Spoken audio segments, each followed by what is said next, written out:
Okay guys, thanks for tuning in again. What I wanted to talk about today was RFI.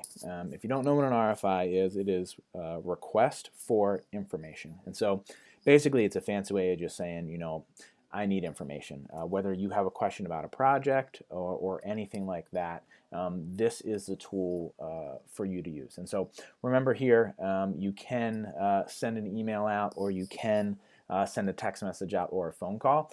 This is just the best way to use it. If you imagine yourself in your job working for a construction management company, this is what they would have you do. And so it's great to get practice using this tool now, so that when you go into your job, whether you're working commercial or residential or wherever you're doing, that you know what this process looks like. So go ahead up here to the tools, hit home, and then go RFIs. So we're going to go through the whole process here of creating an RFI, responding to an RFI, and then closing out an RFI.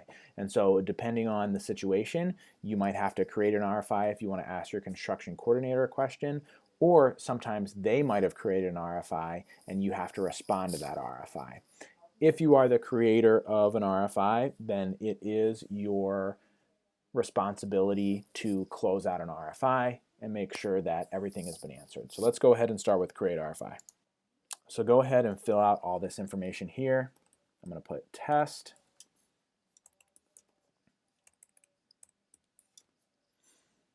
So the RFI manager. If you're creating an RFI, you would probably want to have it as yourself. Who do you assign it to? This is the most important part, because if you don't assign it to the right person, then they won't be able to answer it. Go ahead and put a due date on it. Give them enough time so they can respond. A few days is typically adequate. And so here I always use a distribution list, because this is something that it's kind of like a CC or a carbon copy. It allows everyone that would be involved in this project to know the information that's going on. So go ahead and select whatever site you are, Texas, and then this will kind of copy everyone in there.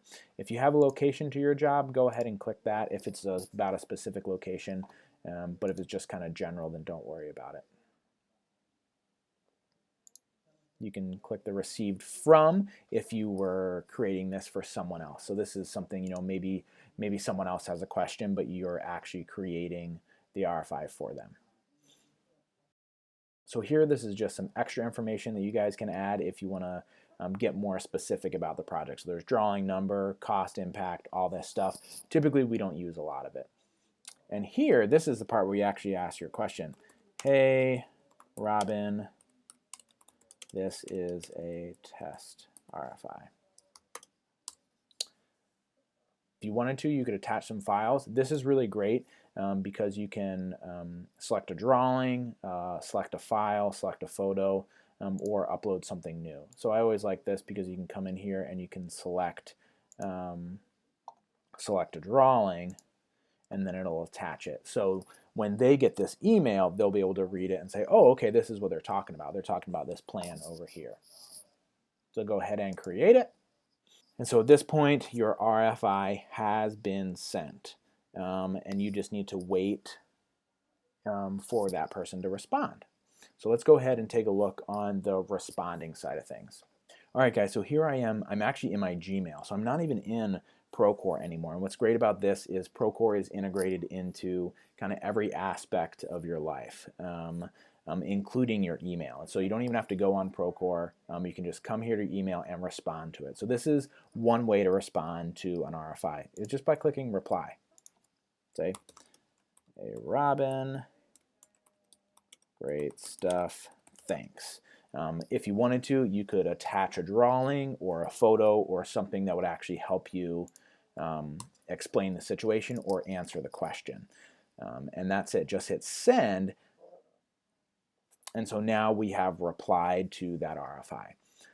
The other way to reply to an RFI is by using the actual RFI tool. So you can come in here, go to the RFI tool, and then you have the ability to reply right here. So here I can enter my reply.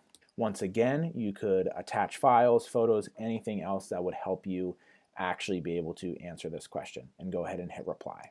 Okay, and so I just showed you guys how to reply to an RFI in 2 different ways. And so I can come back here to the RFI tool, and you can actually see my 2 replies. So which one was the one that came from my email? Well, it was this one here, because you can see all this extra information that is like my signature, whereas the one that came from Procore is just this very basic email. So at this point, as the RFI manager, if you created the RFI, you would want to go ahead and select the official answer. So we'll say it's this one, and then this kind of comes up here. If there were a ton of responses, this would really help whoever needs to find this information in the future. They can quickly come here and say, okay, this is the answer to the question. It's right here. It's not, and they don't have to scroll through everything here.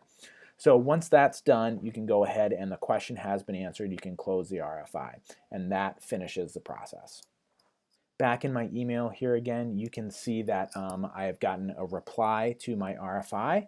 And so at this point, I can go ahead and respond to it. But if there's no response needed and I'm ready to close it out, then I can go ahead here and click View Online. This will send me back to the RFI tab, and then I can close it out. Thanks for watching our video.